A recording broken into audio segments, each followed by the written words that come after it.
the suppression of the use of marijuana and of the forces lurking behind it are the most important jobs this department is now engaged in. In 1930, the records on marijuana in the Washington office of the Narcotics Division scarcely filled a small folder like this. Today, they fill cabinets. Welcome, ladies and gentlemen, Coloradians, and everyone that's smart enough to listen from the outside.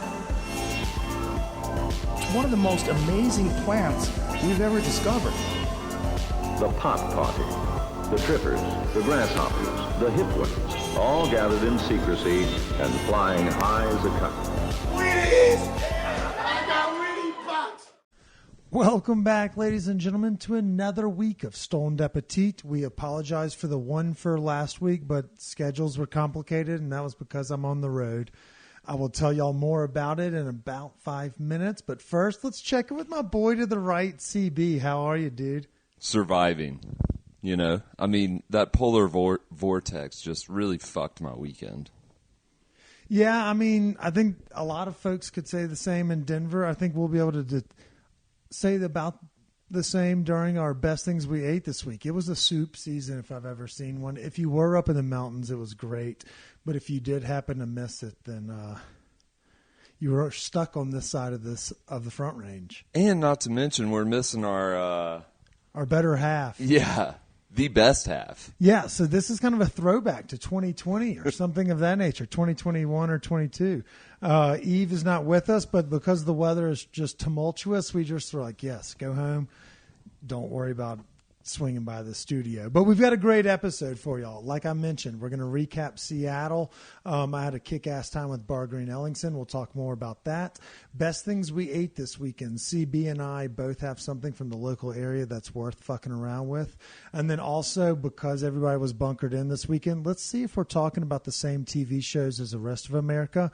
And if you're not watching these shows, maybe you should or maybe you shouldn't. We'll give you the insight to save you a little bit of trouble. And before we get out of here, we'll talk food stuff, the TikTok world. A restaurant asked for a little bit of help, and we're getting close as shit to our March Madness bracket. But before we get into that, let's give a last shout out to our friends over at Connect for Health Colorado. Open enrollment ends on the 15th. We're recording here on the 15th. If you're listening to this, you need to reach out with an exception or a provision. If something happens throughout the year, maybe you switch jobs or maybe you lose your job, they will be there for folks to answer questions even though the portal is closed for open enrollment. Situations and lives change. Maybe you switch jobs, things of that nature. They will be there for you during open enrollment seasons. So obviously keep in touch with them. We recommend it. You've heard us say it time and time again, but at the same time, we're recording on the 15th and we're working with them through the 15th. So we wanted to give a shout out. They're doing the Lord's work. They're actually helping out the community mightily by making sure more folks are insured. So shout out to connect4healthco.com. Just touch base with them. The open enrollment season may have closed, but their hearts and arms are always open. That finish right there was great. If Eve was here, she would really be proud. Really nice. Yeah. All right, so let's dive into best things we ate last week, and we'll do a Seattle recap. But I got cotton mouth from doing ad reads. So start off with, what'd you do while I was gone? Not a whole lot this past week. I've been super busy with a little bit of work stuff, but that's not fun for anybody to hear about. So I did make good on my promise, though. I think I said it on an episode a week. You weren't going to say the C word as much? Exactly. I think I may have alluded to it a while ago, but I said I was going to make it my point to get the spicy Szechuan chicken sandwich. Oh, shout out to Penelope from Bird Call. Shout out to Penelope and Bird shout out to Bird Call and all that for helping out World Central Kitchen. Because I think the numbers they've raised so far have been astronomical. Like, I think it's blown their expectations out. But, like, to be honest, I really haven't had Bird Call that much. Like, you know, I was a little bit bitter. Tom's home cooking, we all know. But anyways, I was just a little bit bitter. I never really, like, branched out to try them. But I got to say, I'm glad I did, and I'm glad it was this sandwich because it's one of the better fried chicken sandwiches I've had around town. And not only that, though, the fries actually came through. They had some solid fucking fries. The tots aren't bad either, and I know that's a I totally almost different went potato tots. ratio, but you're right. Not a regular because I'm a Popeyes fanatic, but at the same time, with doing that video and promo with Penelope, I was like, okay, I wasn't familiar with your game. Verbal meme of Shaq, like. It's actually much better than I originally thought. I would fuck with it again. It's a substantial piece of chicken, and it's juicy. Like, it's got flavor. Yeah, solid fried chicken sandwich, and the flavors with the spicy Szechuan are really, really on point. Yeah, and if you like them spicier, ask for a little side of it, and then either dunk or double dip, because the combination of the slaw and mayo may drown out some of the heat, but it lingers, as we said. It's a great sandwich, and if you're not a regular at this place, there's a few of them around Colorado, so you can actually be like, fuck it, might as well. It's not a regular dining experience, but it could easily be in the rotation. I mean, it's in the pantheon. It tastes better than Cane's, and it's actually seasoned, which I can appreciate. So, and it blows Chick-fil-A fried chicken sandwich out of the water. Yeah, it's got actual crunch. It's not like that steamed bag. Also, I saw an interesting trick did you know that Chick-fil-A charges more if you go through the drive-thru rather than if you dine in or order through takeout? Really? Yeah. Huh. Fun fact. Life hack. Yeah, that's a life hack. Just go inside. It's worth it. Okay, so I'm glad you talked about best thing you ate because I'm about to just double dip with you. I did not hit any of my quotas I said I would hit in Seattle, but I ate well up in Tacoma. Totally different town. How far out of Seattle? Imagine I'm stupid and I don't know. As the crow flies, I don't fucking know. But as a plane flies, it's about 2.5 hours. And then so you fly into SeaTac, and it's halfway between Seattle and Tacoma. Seattle has a train that takes you from the train into Seattle, which I've done a time or two. So I was like, okay, Tacoma does not have that cup of tea. But I'll tell you what, it's a little bit more blue collar, and that's totally fine with me. This town is fun as fuck. And shout out to Bar Green Ellingson. We obviously work with them year in for our March Madness bracket. They've always been there for restaurants in our community and industry. They are the upper echelon in the Pacific Northwest. Like, they are, the Kleenex is to tissues. Like, that's just who you work with.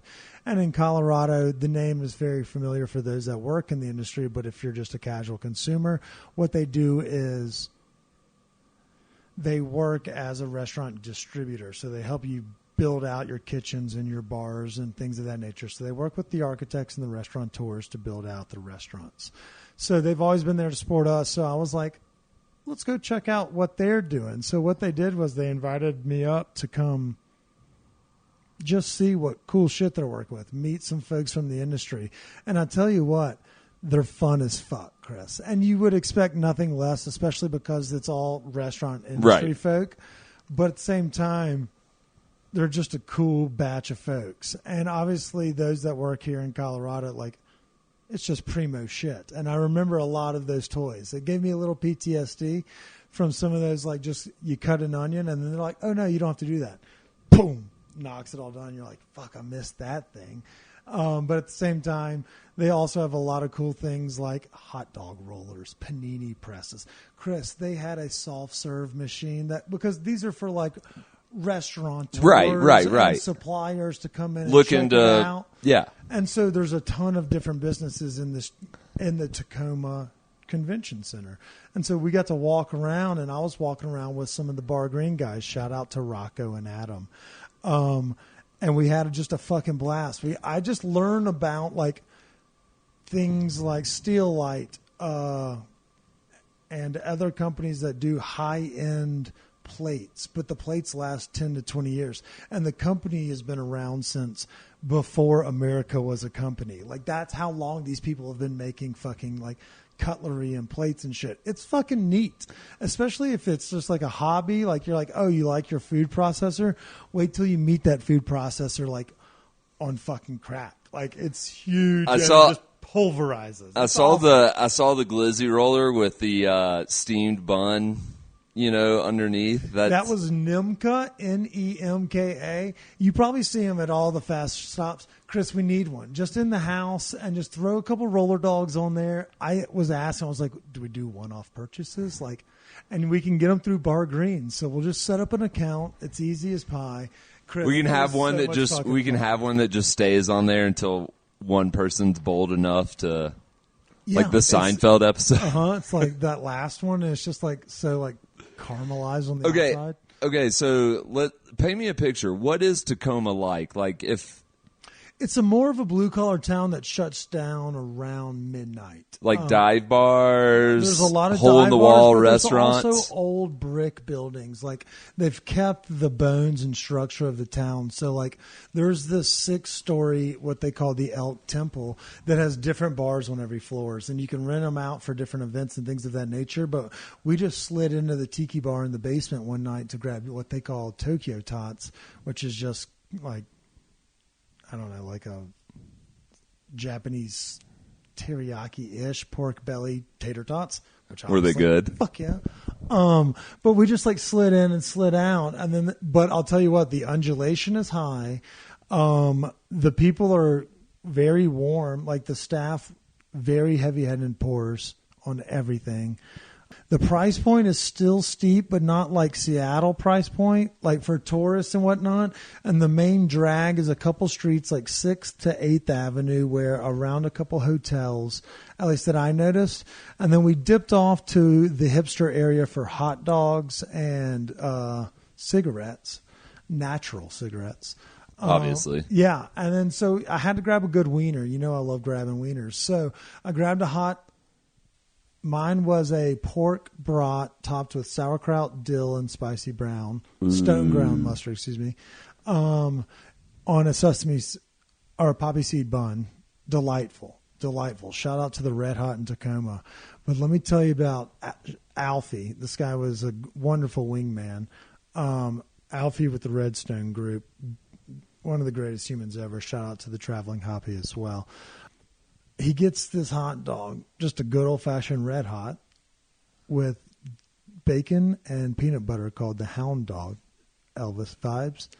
It was so goddamn good. I sent it straight to to Tay, and I was like, y'all got to find a way to do this vegan, because the peanut butter with that fattiness, and then literally a hot dog could be vegan or not vegan, and it would never we'd be none the wiser forever. So that doesn't absolutely. And I was like, y'all figure this one out, because this is a fun one and it's right up your alley. And I'm sure Steve or Bike or Jim have one, but at the same time, I was like, oh god damn, that's a delightful fucking dog. What? And so I thoroughly recommend it. If you see something with a peanut butter on a hot dog, and if it's paired with bacon, it's a delightful 1-2 punch. That's funny. I've never, I've had the Jiffy Burger from Dark Horse down in Boulder, but I've never thought about peanut butter on a hot dog. I don't know why I never thought about that, but I bet that is good. But tell me, what was the deal on the oysters there? Okay, so the oysters were just Komomotos, or just the casuals. They were what, $1.50 a piece? No, they were $2 to $3, depending where you went. Went to 3 or 4 different spots. So yeah, I underachieved in all those capacities. I didn't eat any Asian food, but I wasn't up in Seattle around the Chinatown. It was a blue collar, more of and you saw the port hangars, and there's docks everywhere. And that was a great part about it, was that there were just oysters on every turn. So maybe we got obviously under on the dumplings, but I devoured the fuck out of some oysters. And so that was enjoyable, but I did not hit 40. I went out to dinner with the crew from Waring. I would be remiss if I didn't give a shout out to Chef Dustin. The dude lives in Philadelphia, and he's a commercial chef for one of these trade groups, Chris. We just sat there and had an absolute blast.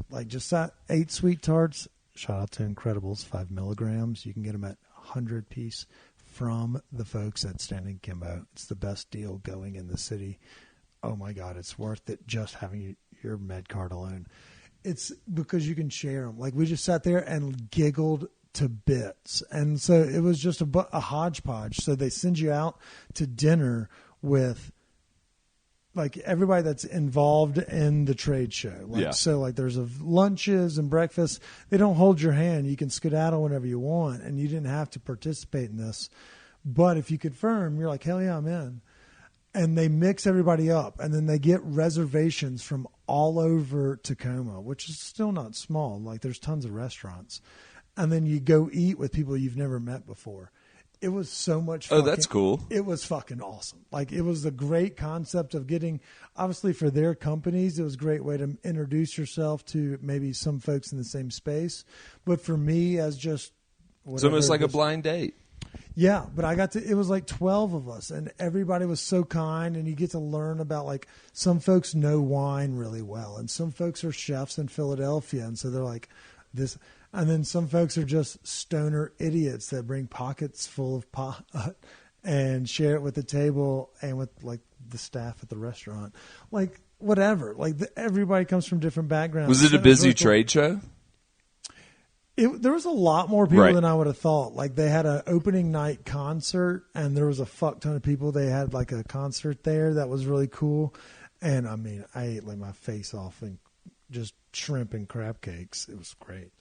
But yeah, just act like a fat kid at camp. I was just eating all of it, and I just had a blast. And I thoroughly recommend the Northwest just because the price point on the seafood is just cheap enough to where you're like, I'll get another one. You know, it's not like you're getting them, you're not shucking them off the shore yourself Right. for $1 like you get at Whole Foods. But at the same time, you get Kumamoto's for $2 or $2.50. You're like, that dog will hunt. Yeah. Yeah. Here they're for $5. Yeah, and if you want to get it topped with vodka, you can do that for an extra $1 or whatever the fuck it was. Yes, please. Yeah, right? Like it's nothing. So that was a very enjoyable aspect of the trip. And to be honest, the whole experience was awesome. We need to go to Chicago for the Restaurant Association event. It's called the CRA. super And we down. could make a trip out of just partying in Chicago. Oh, 100%. Well, that reminds me. It's also Aspen Food and Wine tickets go on sale this Thursday. Shout out to our friends over at Food and Wine. It's the 41st annual Food and Wine Classic in Aspen. I think it's 8 a.m. us, 10 a.m. East Coast. Food and Wine. You can find the link through our bio on social media. You can also find it by just Googling Aspen Food and Wine tickets. They go on sale this Thursday. It's not to be missed. Holy cow, it's the greatest food experience I've ever had. I cannot explain how wonderful it was. I thoroughly recommend it. So if you are ever on the fence about it, this is me trying to push you over to come party with us in Aspen in June. I'll never miss it again. It's the greatest work trip we've ever had. So, It's a lot of fun. yeah, let's run it back. All right, Chris. So that recaps best things we ate. Yeah, and- but hold on. But didn't you try something pretty damn good here this weekend? Good call. Okay, so everyone needs to be on the lookout for something called Odell's Bakery. Not like the beer. No, but spelled Odell and then bakery. You'll find it's a green and white logo. They did a pop-up inside of the Source. They were using unbelievably fresh fish served in large plethora portions. It's about the same price point as Little Arthur's, which we talked about last week, or like our friends at Bodega. For a Get breakfast Right. sandwich? Yeah, $14-ish for just the basic Betty. But at the same time, Chris, the cream cheeses are A lot of schmears? the schmear is just second to none. It's a second to none schmear. And I mean, I'm not a usual large schmear guy. Like I know you love New York hard and heavy. I like the thick schmear. Yeah. So I hope I don't besmirch their schmear, but the bagels were airy, light, fluffy. And then on the outside, they were just decorated to no end. Seeds and So seasonings. are bagels their big thing, or do they do... So they're a bagel group, but they're doing open-faced bagel sandwiches. And so they have a litany of different schmears. One of them was a yuzu that fucked hard. But my favorite was probably this truffle cream cheese. And I'm not talking about Philadelphia, y'all. This stuff is so, like, airy. It's light. Like, Soft. Oh, my God. It's almost got like a Cool Whip Oh, that's texture. exactly what Yeah, love that shit. Because sometimes if it's too thick, like you just like It's you're stodgy. coating your mouth, and Yeah. So, but they do like fish toppings, right? Yeah. So like they lox have, and they have your salmon. They had a hamachi that was a pastrami cured hamachi. That was a delightful little experience as well. And then, I mean, they have a couple different things. You can kind of pick and choose if you just want to go egg, if you want to go like just bagel and schmear. Like you can kind of go up and down, but they're doing pop-ups for the time being until they kind of get their ducks in a row and figure out. Don't hold me to where they sit. I can't remember. Do they have any other pastries, or is it just bagels? It's just bagels. Just and bagels. There was like 3 or 4 variations from just plain Jane all the way through everything seasoning into some more of the kind of Japanese flavors that married with the. Where would you say in like kind of like the bagel names of Denver? Where would you say they kind of stack up? They're fluffy. Than Call Your Mother, and they don't have the sponge. So like when you get into it, you kind of feel that you're cutting through it, so the texture is there. It reminds you. They've got more volume than just they're not as like dense as a Rosenberg's, and I've only had it once, whereas I've had Rosenberg's, a zillion times. I feel like that's our staple in town. So I'm not a connoisseur, right, but I enjoyed it, and the toppings were great. It was a little bit more extravagant. So if you're looking for, just like a casual bagel and schmear, this may not be your cup of tea. But if you're looking for a solid little breakfast Sammy, enjoy it while you're hanging out in the Source and having some coffee. I thoroughly recommend it. Is that where they're going to be doing like pop-ups or changes? Just follow them. Yeah, go to find Odell's Bakery. I couldn't tell you enough about it, but our buddy Jeff Fearberg, who's over at Konbini, which is the Japanese little convenience store over there, was saying that they were hosting it. So I saw that and then went over there, and we'll do a smasher pass with their products later this week, because there's all sorts of goodies, especially if you know the Japan food scene, from Kit Kats to ramens and chips. We're going to have some fun with it. But at the same time, it was a pretty cool experience. Okay, so Chris, last thing before Eve cuts into this. It's been cold as absolute motherfucking balls. So cold. All right, so everyone's been bunkered in. For those that do watch football, we all know the Cowboys fucking lost. Awesome. Let's talk a little bit about things that should be watched, that you watched, that are on your radar and of that nature, for the next 4 minutes before Eve cuts us off. We haven't done this in a while. I know, but at the same time, we've all been locked inside. Feels like it's a COVID-type situation with negative weather, so it's a great time for us to give our input and see if others believe. But, The Bachelor's starting back up. We need to get that going again. Okay, so, I'll start off with, and this is probably, I started watching this, I think we did this maybe 2 weeks, week and a half ago, but Fool Me Once on Netflix. Holy shit.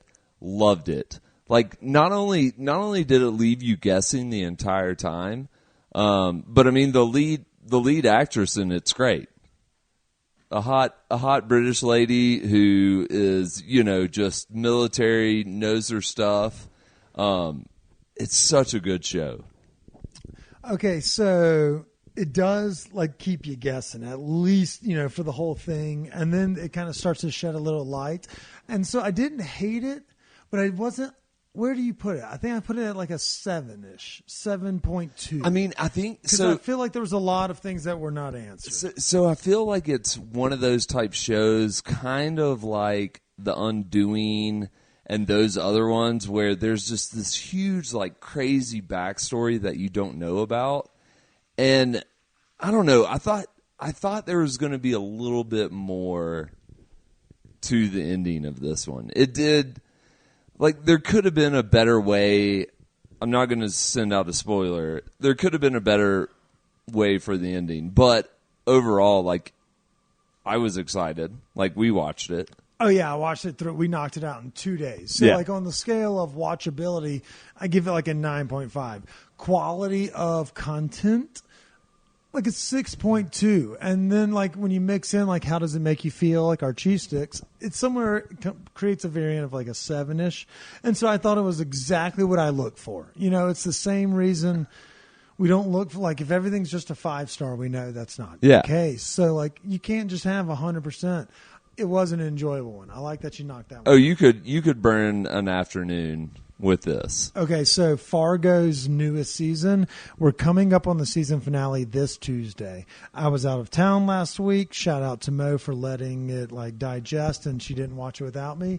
So this season, first season, great. It kind of copied the Coen Brothers movie, recreated the movie into a series. Was that the one with Chris Rock? Or No, that was more recent seasons, like season 4.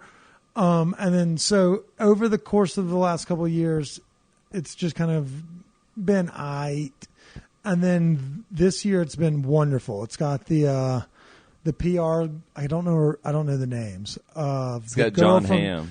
Yeah, he's in it. And then the girl from Ted Lasso. Oh, the PR lady. Okay. And so she fucking kills it. She kills it. Is she British in it? No, she's fucking a Youper. Don't Okay. you know? Well, I didn't know if. Oh, it's quality watch, Chris. And I mean, obviously, I apologize. I didn't mean to snap on you, but no, she's not British at all. You wouldn't. She does it very well. This is a great season of that. I thoroughly recommend it.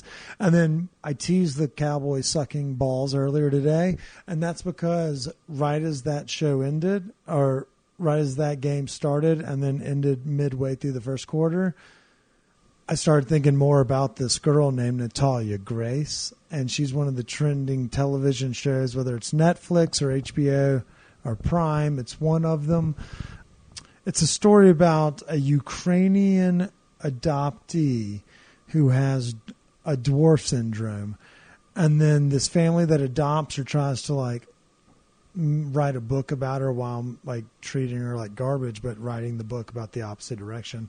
But they also start to like believe the plot of The Orphan. And so it's like, it's very interesting. And if you hate sports, this is the exact antithesis of that. Like if you're trying to like not think about the Cowboys shitting the bed, watch the Natalia Grace documentary. Holy shit. It's fairly interesting. So as we sit here in a bunker, the weather's been a bear. These are shows you got to watch. Yeah, and there's one more because True Detective just came back for season 4. Well, that's exactly what we were talking about with Fargo. It has that same dip. Like we have enthusiasm about Jodie Foster. And you know, like the first season of True Detective was great. Second season was a little eh.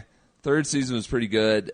This season, it's in Alaska, and it's got. You know, it's one of those creepish, like, you're entering wintertime, so, like, not a lot of sunlight. Jodie Foster's in it.